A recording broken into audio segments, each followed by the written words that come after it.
this video, we will discuss about the magnetization and magnetic intensity. So, सबसे पहले तो हम इस बात से शुरू करते हैं कि हमें ये जो टर्म्स हैं मैग्नेटाइजेशन और मैग्नेटिक इंटेंसिटी की ज़रूरत क्या पड़ती है, क्यों क्यों ज़रूरी है इनको पढ़ना। तो मैं शुरू करता हूँ इस बात से कि जो अर्थ सरफेस के ऊपर लार्ज नंबर ऑफ एलिमेंट्स हैं, there are large number of elements, compounds, okay, and alloys, okay. अब यदि हमने इन एलिमेंट्स, कंपाउंड, एलॉयज और even new elements and alloys, इनको हमें यदि क्लासिफाई करना है, इनके मैग्नेटिज्म को हमने क्लासिफाई करना है, तो हमारे पास कुछ टर्म्स का हमें नॉलेज होना चाहिए। और वो जो न्यू फिजिकल क्वांटिटीज़ हैं जो हमें मदद करेंगी कि ये जो एलिमेंट है वो किस कैटेगरी के मैग्नेटिक मटेरियल में लाई करता है, ये कंपाउंड या अलॉय किस कैटेगरी के कंपाउंड और अलॉय में लाई करते हैं यूज़ करने से पहले।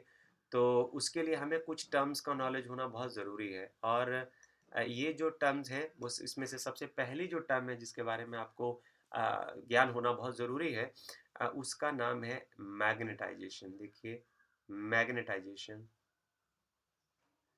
और इसमें आपने याद कुछ नहीं करना है, आपने चीज़ों को समझना है, समझना है। तो मैग्नेटाइजेशन जो है उसको हम एम से डिनोट करते हैं।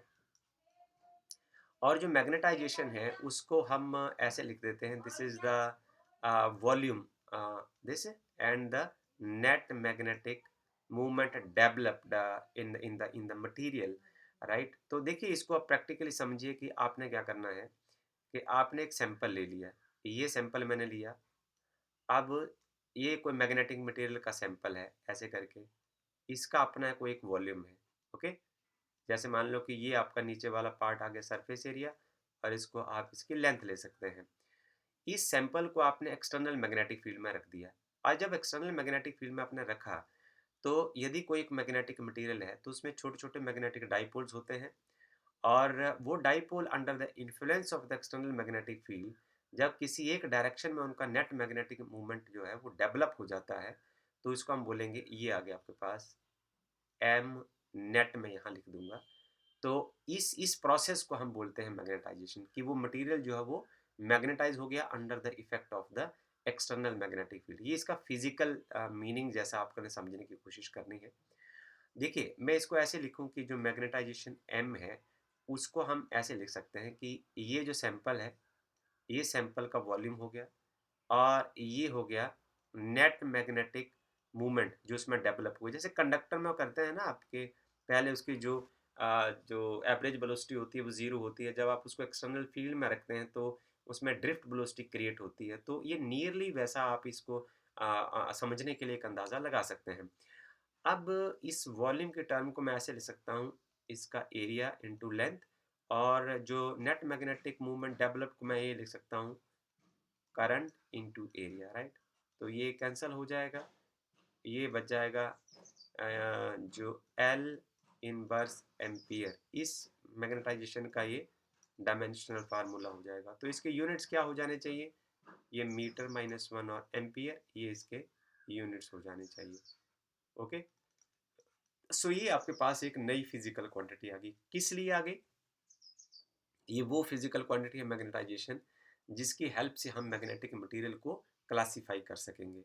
एक आगे आपने और एक आपने एग्जांपल समझना है। मैं आपके साथ एक डायग्राम बनाता हूँ। देखिए, आप एक सोलेनॉइड ले लीजिए। जो सोलेनॉइड है वो कुछ इस तरीके की अरेंजमेंट होती है।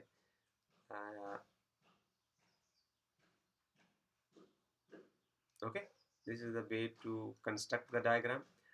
और इसके बीच में आप एक मैग्नेटिक मटेरियल डाल देते हैं। इसके कोर के अंदर आप एक मैग्नेटिक मटेरियल डाल देते हैं। और ये जो मैग्नेटिक सैंपल है, अब इसमें क्या है, it is made up of atoms. ये एटम्स का बना हुआ है, और एटम, हर चीज़ एटम की बनी हुई है। और उसके जो एटम है उसमें न्यूक्लियस है, न्यूक्लियस के किनारे इलेक्ट्रॉन जो है वो सर्कुलर ट्रैक में एक चक्कर लगा रहे हैं, तो they leads to the circulating currents. तो इससे क्या होगा, सर्कुलेटिंग करंट्स है इसके बीच में। और आपने एम्पियर का सजेशन पढ़ा था, उन्होंने कहा था कि जो सर्कुलेटिंग करंट्स हैं they leads to all the magnetic phenomena could be explain all the magnetic properties या the source of magnetic fields are the circulating currents और द मैग्नेटिक डाइपोल सो इसके बीच में छोटे छोटे सर्कुलेटिंग करंट्स हैं ऐसे ऐसे करके यूं यूं करके right so they are producing the net magnetic movement so because of these magnetic movement पहले तो आपने जब सोलेनॉइड रखा तो सोलेनॉइड रखने के बाद उसमें ये मैग्नेटिक फील्ड आया mu zero n time I so I is the current flowing through this and n are the number of turns per unit length of the solenoid right okay and then mu zero is the permeability constant as you have studied in the Biot-Savart's law so these circulating currents leads to the magnetic movement और इसे जैसे आप मैंने आपको यहाँ बताया कि जैसे हम सैंपल को एक्स्ट्रा मैग्नेटिक फील्ड में रखते हैं अब सोलेनॉइड क्या करेगा ये सोलेनॉइड क्या करेगा ये एक्स्ट्रा मैग्नेटिक फील्ड प्रोवाइड कराएगा इस एक्स्ट्रा मैग्नेटिक फील्ड की वजह से क्या होगा मैग्नेटाइजेशन होगी मैग्नेटाइजेशन होने का मतलब क्या होगा जो सब डाइपोल मूवमेंट होंगे वो किसी एक डायरेक्शन में अरेंज हो जाएंगे यदि वो एक डायरेक्शन में अरेंज हो जाएंगे तो इसका दूसरा पार्ट में इसका मैथमेटिक्स यहाँ लिखता हूँ तो एक तो सोलेनॉइड का मैग्नेटिक फील्ड है और एक magnetic field due to magnetisation है तो ये दोनों क्या होंगे ऐड हो जाएंगे मैं यहाँ लिखूंगा B0 ये सोलेनॉइड का हो गया और ये हो गया ड्यू टू मैग्नेटाइजेशन हो जाएगा okay this is due to magnetisation अब आप ये देख रहे हैं यदि आपका एक्सटर्नल मैग्नेटिक फील्ड ज़्यादा होगा और आपका जो मैग्नेटिक मटेरियल है उसके मैग्नेटिक मूवमेंट जो वो ज़्यादा अरेंज हो जाएंगे तो क्या होगा तो ये वाला जो पार्ट है इसका कॉन्ट्रीब्यूशन जो है वो इंक्रीज हो जाएगा मैं इसको इक्वेशन नंबर 1 मान लेता हूँ ओके इसमें आपको समझना है कि जो जो वी एम इज ये फील्ड है it is contributed by the material core it is contributed bye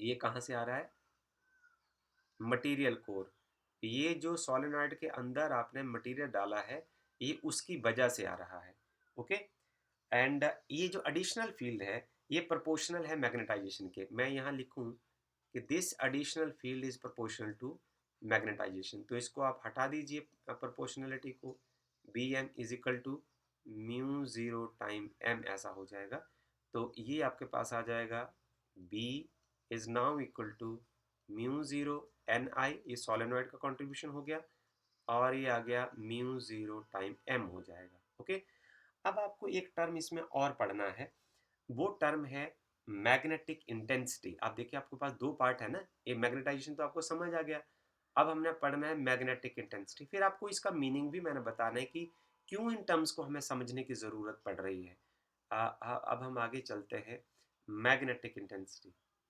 कि मैग्नेटिक इंटेंसिटी क्या होती है देखिए मैग्नेटिक इंटेंसिटी जो है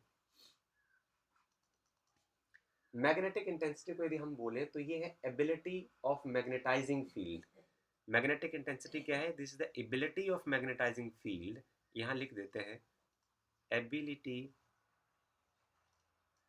ऑफ मैग्नेटाइजिंग फील्ड ये एनसीईआरटी की किताब में आपको मिलेगा नहीं इसलिए आप यहाँ से उतार लेना ability of magnetising field to magnetise a material medium to magnetize a material medium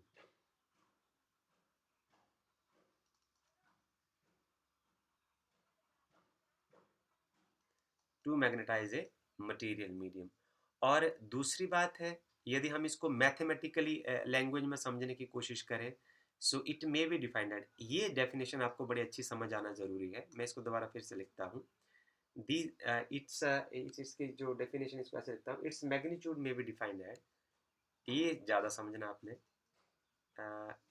इसको कैसे सेंटेंस बने its magnitude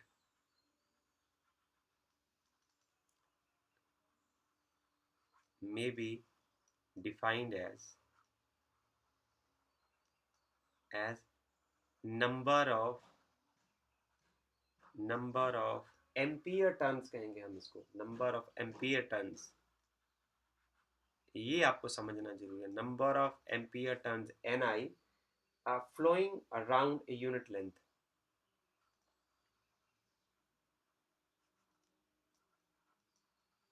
flowing around a unit length of solenoid, unit length of a solenoid.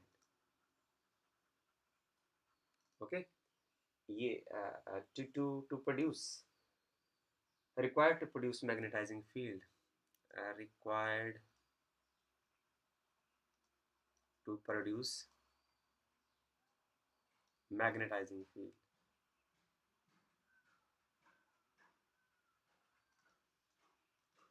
अब आपने देखना इसकी सुंदरता। ये देखिए, आपका ये सोलेनॉइड है और सोलेनॉइड का जो मैग्नेटिक फील्ड है वो है म्यू जीरो टाइम एन आई। तो मैं इसकी बात कर रहा हूँ। इसमें म्यू जीरो तो कांस्टेंट है, इसका तो कोई रोल नहीं, राइट।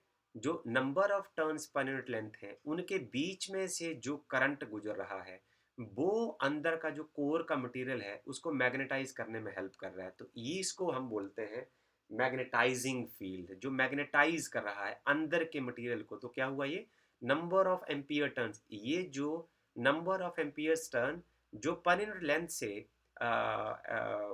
करंट क्रॉस कर रहा है जिसकी वजह से अंदर का मटेरियल मैग्नेटाइज हो रहा है, इसको हम बोलते हैं मैग्नेटाइजिंग फील्ड। तो मैं इसको कैसे लिख सकता हूँ, देखिए जरा, ये एच जो होगा magnetising field it is equal to N time I. अब आपका एक्सप्रेशन बड़ा सिंपल हो जाएगा, मैं इसको लिखूँ आगे, पेंसिल का रंग बदल देते हैं।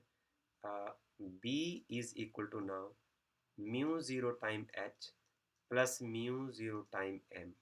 अब आप देखिए कि आपका जो नेट मैग्नेटिक फील्ड है, मैं इसको आगे पहले लिख लेता हूँ। अच्छा, और ओके, देखिए जो आपका जो नेट मैग्नेटिक फील्ड है अब ये दो पार्ट्स में डिवाइड हो चुका है। इसका जो पहला पार्ट है B is equal to mu zero common H plus M हो जाएगा। इसका जो फर्स्ट पार्ट है ये एक्सटर्नल फैक्टर्स के ऊपर डिपेंड करता है कि जो आपने सोलेनाइड से नया मैग्नेटिक फील्ड जनरेट किया। बट जो ये M वाला पार्ट है ये किसके ऊपर डिपेंड करता है, ये मटेरियल के कैरेक्टरिस्टिक के ऊपर डिपेंड करता है। इट डिपेंड्स अपॉन, मैं यूं लिखूं ऐसे, depends on the first part, it is the part one is external factor, ये डिपेंड करेगा एक्सटर्नल फैक्टर के ऊपर, एक्सटर्नल फैक्टर, ठीक है। लाइक एक्सटर्नल फैक्टर कौन से, current in the solenoid, current in the solenoid. आपको लग रहा है ना, पता है यहाँ सामने दिख रहा है कि ये जो एच है वो कहाँ से आया है, करंट से आया है, ये करंट इन द सोलेनॉइड से आया है। इसलिए जो external factor depends on the current in the solenoid. और जो एम वाला पार्ट है ये डिपेंड करता है characteristics of the it depends on the specific nature of magnetic material, specific nature of magnetic material, कि आपने मैग्नेटिक मटेरियल लिया कैसा है। Okay, this depends on the specific nature of magnetic material. अब यदि आपको प्रॉब्लम सॉल्व करना हो, आपके पास आ गया B upon mu zero is equal to H plus M. आपसे पूछा जाता है कि जी आप ऐसा करो कि मैग्नेटिक इंटेंसिटी का आप एक्सप्रेशन निकालिए। तो ये सिंपल हो जाएगा, H is equal to B upon mu zero minus M. So इस एक्सप्रेशन का इस्तेमाल करके इसको हम आगे फिर मॉडिफाई करेंगे, पर टिल देन आपको इसको याद रखना है कि इस तरीके से आप इससे जो रिजल्ट हैं वो न्यूमेरिकल प्रॉब्लम आप सॉल्व कर सकते हैं। इसको मैं क्वेश्चन नंबर 1 लिख दिया, इसको 2 लिख देते हैं और इसको हम 3 लिख देते हैं, तो ये आपका इक्वेशन नंबर 4 हो जाएगा। हम इस इक्वेशन नंबर 3 से फर्दर प्रोसीड करेंगे। जो आपके पास है V is equal to mu zero into H plus M. अब आपने क्या देखा, आपने ये देखा कि जो M वाला पार्ट है ये मटेरियल का नेचर है, और जो मटेरियल का नेचर है ये जो है वो मैग्नेटाइजिंग फील्ड, ये जो मैग्नेटाइजेशन होगी वो एक्स्ट्रा फील्ड जो अप्लाई करते हैं उसके प्रोपोर्शनल होती है। मैं यूं कह दूंगा कि जो एम है, जो मैग्नेटाइजेशन होगी, मैग्नेटाइजेशन का मतलब फिर समझने की कोशिश करिए कि जो मैग्नेटिक डाइपोल्स को किसी एक डायरेक्शन में अप्लाई करने की क्षमता होती है, राइट। तो ये प्रोपोर्शनल होती है जितना आपने बाहर से फील्ड लगाया। तो मैं ये लिख दूंगा M is equal to this chi time H। This is what the susceptibility of the material. जो जाई है ये अपने आप में जो टर्म है डायमेंशनलेस है, पर ये बहुत एक इम्पॉर्टेंट इंफॉर्मेशन देती है कि आपका जो मटेरियल है वो एक्स्ट्रा मैग्नेटिक फील्ड जो आपने लगाया है उसके प्रति कितना संवेदनशील है, कितना सेंसिटिव है। इसके हम बहुत अच्छे तरीके से अब बात करेंगे नेक्स्ट पेज पर जब हम चलेंगे। तो मैं ये सबसे पहले यहाँ लिखता हूँ कि जो V है वो आपके पास आ जाएगा म्यू ज़ीरो और ये H आ जाएगा, और अब M की जगह मैं लिख सकता हूँ जाई टाइम H। ओके, तो ये आपके पास आ जाएगा V is equal to mu zero और 1 प्लस जाई और ये H हो जाएगा। अब ये 1 प्लस जाई जो है एक नया जो टर्म ब्रैकेट के अंदर है, इसको आप लिख सकते हैं रिलेटिव परमिएबिलिटी। सो B जो है ये आ जाएगा म्यू ज़ीरो और mu R relative permeability into H हो जाएगा। ओके, फर्दर आप इस दोनों के जो प्रोडक्ट को आप एक नए टर्म से परमिएबिलिटी से आप रिप्लेस कर सकते हैं। Then you are left with B is equal to mu time H and this is another relation is mu r is equal to 1 plus जाई। ऐसे ऐसे करके आपसे रिलेशन जो है वो एग्जाम में पूछे जाते हैं या न्यूमेरिकल प्रॉब्लम में पूछे जाते हैं। और एक हमने लिखा है यहाँ mu zero and mu R relative permeability और a permeability of the medium, so they are related like this, it is mu upon mu zero. सो ये इंपॉर्टेंट टर्म्स हैं सब, जिन टर्म्स के बेस के ऊपर आप क्लासीफाई कर पाएंगे फ्यूचर में कि कौन सा मटेरियल डायमैग्नेटिक है, कौन सा पैरामैग्नेटिक है और कौन सा फेरोमैग्नेटिक है। राइट, अब हम अगले पेज पर आपको लिए चलते हैं और एक एक्सप्रेशन का इस्तेमाल करके हम आपको कुछ चीज़ें बताने की कोशिश करेंगे कि आपने पढ़ा कि जो V है वो है म्यू ज़ीरो और H। ओके, हमने यूज़ किया था B इज इक्वल टू, इसको नहीं हम इस्तेमाल करेंगे, ये एक्सप्रेशन हमारे काम नहीं आएगा। हम जिस एक्सप्रेशन का इस्तेमाल करेंगे वो एक्सप्रेशन है B is equal to mu zero into H plus M, और एक एक्सप्रेशन हमारे पास जो काम आएगा B is equal to mu zero 1 plus chi into this H। Okay, अब आप यहाँ देखिए जो जाई है ये बताता है कि आपका जो मटेरियल है वो मैग्नेटिक एक्स्ट्रा मैग्नेटिक फील्ड के लिए कितना सेंसिटिव है। तो आप ये देख रहे हो, अभी हम अगले वीडियोस में हो सकता है कि डायमैग्नेटिक सब्सटेंसेस की बात करें, तो जो डायमैग्नेटिक सब्सटेंसेस होते हैं उनके लिए जो जाई है वो नेगेटिव होता है। ये देखिए सभी में ये नेगेटिव है। सो फॉर डायमैग्नेटिक सब्सटेंसेस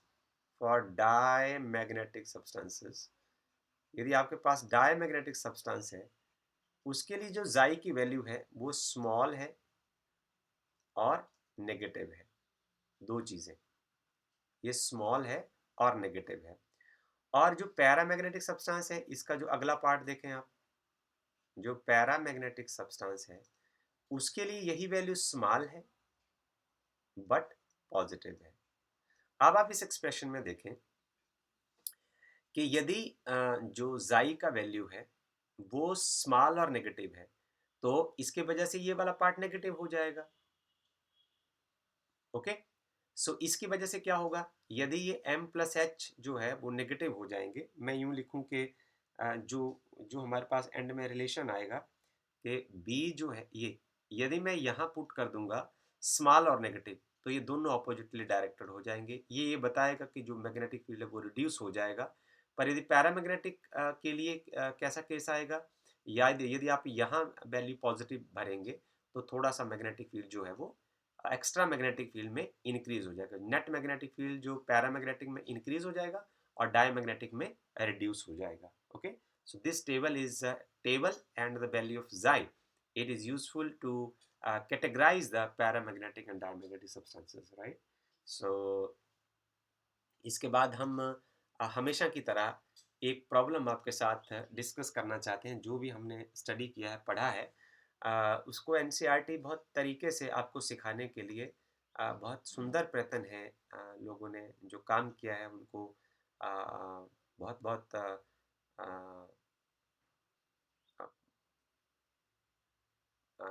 प्रणाम। और उनके जो प्रयत्न है वो सराहनीय है। जो सोलेनॉइड आपके पास यहाँ है इस न्यूमेरिकल प्रॉब्लम में has the material with the relative permeability. तो जो नॉन पैरामीटर्स होते हैं उनको हमने सबसे पहले लिख लेना होता है। पहले तो हम म्यू आर लिखते हैं कि ये इसका वैल्यू जो है वो 400 है। और the binding of the solenoids are insulated from the core and carry a current. तो जो सोलेनॉइड है उसमें करंट जो है वो 2 एम्पियर पास कर रहा है। और नंबर ऑफ टर्न्स पर 100 सेंटीमीटर, जो number of turns per unit length है वो है 1000 per metre. Is 1000 per metre, right. So you are asked to find number one, आपसे ये पूछा गया कि आपने एच फाइंड आउट करना है, फिर आपने मैग्नेटाइजेशन को फाइंड आउट करना है, फिर आपने नेट मैग्नेटिक फील्ड को फाइंड आउट करना है, फिर आपने मैग्नेटाइजिंग करंट जो है आई एम को फाइंड आउट करना है, right. So first we will start with H. तो देखिए आपको यदि एच को फाइंड आउट करना है तो हमने आपको बताया था कि जो वी ज़ीरो है वो होता है म्यू ज़ीरो टाइम एन आई। और यहाँ से ही हम मैग्नेटाइजिंग इंटेंसिटी, जो मैग्नेटिक इंटेंसिटी है उसको लोकेट करते हैं। तो एच किसके बराबर होगा? एच होगा एन टाइम आई के। ओके, सो यदि आपको एच फाइंड आउट करना है तो आपको, मुझे लगता है शायद सब चीज़ें दी हुई है। N is known to you and I is also known to you. So N is 1000 per metre into current is 2 ampere. इसको आप लिख सकते हैं 2 क्रॉस 10⁻³ और यूनिट को आप ऐसे ही रहने देंगे, इतने एम्पियर पर मीटर। ओके। अच्छा, दूसरा आपसे पूछा हुआ है कि जो मैग्नेटाइजेशन एम है, बट इससे पहले हम कोशिश करेंगे कि हम मैग्नेटिक फील्ड, क्योंकि मैग्नेटाइजेशन में वी इन्वॉल्व होता है तो हम पहले वी को कैलकुलेट कर लेते हैं। पेंसिल का रंग बदल देते हैं, बच्चे इससे प्रसन्न हो जाते हैं। नंबर 2। ओके, ये हमारे पास मैग्नेटिक फील्ड जो है, मैग्नेटिक फील्ड और एच के बीच में एक रिलेशन है, बी इज इक्वल टू, ये हो जाएगा म्यू आर म्यू ज़ीरो, ये हमने अभी अभी एक्सप्रेशन किया है, और ये एच। तो म्यू आर ये आपके पास दिया हुआ 400। ओके, और जो म्यू ज़ीरो है उसका वैल्यू आ जाएगा 4 पाई क्रॉस 10⁻⁻7। और जो एच का वैल्यू है this is 2 cross 10⁻³ ampere metre. So इसको यदि आप सॉल्व करें, या +2 student, I think you can do it. So ये आ जाएगा 1.0 टेस्ला, राइट। जो थर्ड एक्सप्रेशन, जो थर्ड आपसे चीज़ पूछी हुई है वो है, अब हम निकालते हैं मैग्नेटाइजेशन। तो मैं इस फार्मूले का सबसे पहले इस्तेमाल करता हूँ, रंग बदलता हूँ, क्योंकि आप रंग बदलने वाला पार्ट जो है इसको ज़्यादा पसंद करते हैं। तो नेट मैग्नेटिक फील्ड जो है वो आएगा म्यू ज़ीरो, और ये आपके पास आ जाएगा एच प्लस एम। इसमें देख लीजिए आपके पास मैग्नेटिक फील्ड पता है, म्यू ज़ीरो का वैल्यू 4 पाई क्रॉस 10⁻⁷ पता है, और एच आपको पता है, और ये वाला पार्ट आपको अननोन है। तो मैं सबसे पहले तो इसको ऐसे करूँ, B upon mu zero is equal to H plus M, right. फिर आपसे जो पूछा है यहाँ यहाँ लिख देते हैं। पूछा है magnetisation, it is equal to B upon mu zero minus H हो जाएगा। फर्दर देखिए जरा, इसको आगे करें। तो बी जो होता है ना मैग्नेटाइजेशन, ये बी जो होता है वो होता है mu zero mu R into H divide by mu zero minus H. इसके साथ ही कैंसिल हो जाएगा। मैग्नेटाइजेशन निकालना बिल्कुल सिंपल रह जाएगा। ये आपके पास आ जाएगा mu R minus 1 into H. So mu R it is given to you 400 minus 1 into H. आगे फर्दर करिए, ये आ जाएगा magnetisation is equal to 399 cross H is given to you 2 cross 10⁻³ अब ये सब एसआई यूनिट्स में दिया हुआ है, इसलिए हमें यूनिट्स के साथ भरने का ज़रूरत नहीं है। और ये सॉल्व करके आपके पास आ जाएगा 8 cross 10⁵ ampere metre, right, ampere पर metre. And then you are left with the last part. इस पार्ट को समझना है आपने, ये इसका बड़ा इंपॉर्टेंट पार्ट है। इस पार्ट को समझने के लिए आपको सबसे पहले एक नया टर्म है जो आपको थ्योरी में अभी तक पढ़ाया तो नहीं गया, पर आपको पूछा गया है कि मैग्नेटाइजिंग करंट क्या होता है। तो इसको सबसे पहले आपको समझना है कि मैग्नेटाइजिंग करंट क्या होता है, उसके बाद हम इसको करेंगे। देखिए मैग्नेटाइजिंग करंट क्या होता है, आपको बताया गया है कि ये आपके पास एक सोलेनॉइड है, ओके। अब इस सोलेनॉइड में एक करंट बह रहा होता है, वो करंट है आई, राइट। और आपको ये कहा था कि इसके अंदर आप ये क्या करते हैं, एक मैग्नेटिक मटेरियल रखते हैं, ओके। ये जो मैग्नेटिक मटेरियल होता है, इसके अंदर जो एटम्स होते हैं उसके जो इलेक्ट्रॉन है अपने न्यूक्लियस के किनारे सर्कुलेट करते हैं, तो ये सर्कुलेटिंग करंट जो है वो मैग्नेटिक मूवमेंट क्रिएट करता है। ये जो सर्कुलेटिंग करंट जो मैग्नेटिक मूवमेंट क्रिएट करता है, right, in the magnetic material under the influence of the magnetic field B zero, so the magnetic movement of this atomic current loop जो होगा of the magnetic material, ये align करने की कोशिश करता है विद कई बार मैग्नेटाइजिंग फील्ड, जिसके जो किनारे बी जीरो अपने मैग्नेटाइजिंग फील्ड लगाया है, कई बार तो इसकी डायरेक्शन में मैग्नेटिक मूवमेंट्स अरेंज हो जाते हैं, कई बार इसके ऑपोजिट हो जाते हैं, डिपेंड करता है कि जो आपका मैग्नेटिक मटेरियल जो है वो कौन सा है। So this gives rise to the net current on the surface, तो इसके सरफेस के ऊपर एक करंट, नेट करंट आ जाता है, उसको हम बोलते हैं I M, this called current due to magnetisation, okay. या इसको हम बोलते हैं मैग्नेटाइजेशन सरफेस करंट। ये चीज़ आपसे पूछी हुई है, तो आपका जो सवाल है वो कुछ इस तरीके का है, मैग्नेटाइजिंग सरफेस करंट कैसे आएगा। तो इस पार्ट को अब आपने समझना है। अब आपको कंसेप्ट पता चल गया है, अब हम इसको सॉल्व करते हैं। मैग्नेटाइजिंग जो करंट आई एम है, ये एक एडिशनल करंट होता है दैट ये जब सरफेस ये पास करे binding of the solenoid in the absence of the core, जब कोर में यदि कुछ नहीं है, okay, and which would give the value of the total magnetic field in the presence of the core. तो इसके लिए मैं एक्सप्रेशन यूज करूंगा कि जो ये मैग्नेटिक फील्ड होगा जब इसके कोर के अंदर कुछ नहीं है, तो ये आ जाएगा mu zero N zero I plus I M. पर आपने जो एक्सप्रेशन ये पढ़ा है कि जो v का जो रिलेशन होता है h के साथ, जो v का रिलेशन होता है h के साथ, वो होता है mu zero mu R time h, okay. यहाँ सब्स्टिट्यूट कर देते हैं, mu zero mu R H is equal to mu zero, क्योंकि इसके कोर के अंदर कुछ नहीं है, N zero I plus I M हो जाएगा। तो म्यू ज़ीरो से म्यू ज़ीरो कैंसिल हो जाएगा, जो रिलेटिव परमिबिलिटी है ये 400 है, एच का जो वैल्यू है वो 2 क्रॉस 10⁻³ है, एन जीरो का वैल्यू जो है वो 1000 टर्न्स पर यूनिट लेंथ है। यहाँ आपके पास बच जाएगा आई प्लस आई एम, तो ये इसके साथ ये कैंसिल हो जाएगा, ये आ जाएगा 800, इट इज इक्वल आई का वैल्यू जो है वो 2 एम्पियर है प्लस आई एम, तो जो सरफेस करंट होगा I M this is 798 ampere, okay.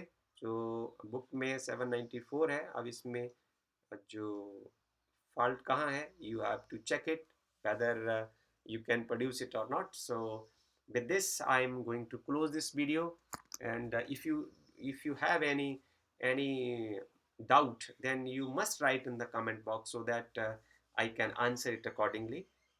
इस उम्मीद के साथ इसको ख़त्म कर रहा हूँ कि आपने इसको ना केवल समझा होगा पर इसमें आनंद आपको आया होगा। हम आनंद के लिए ही पढ़ाने की कोशिश करते हैं कि आपको ऐसा लगे कि फिज़िक्स एक प्ले की तरह है और आपको हर चीज़ साफ-साफ तरीके से समझ आनी चाहिए। आपको अपनी राय जो है वो कमेंट बॉक्स में यदि लगातार देते रहेंगे, तो अगले से अगले वीडियो जो है वो इससे बेटर बनने की संभावना बढ़ जाती है। Thank you very much.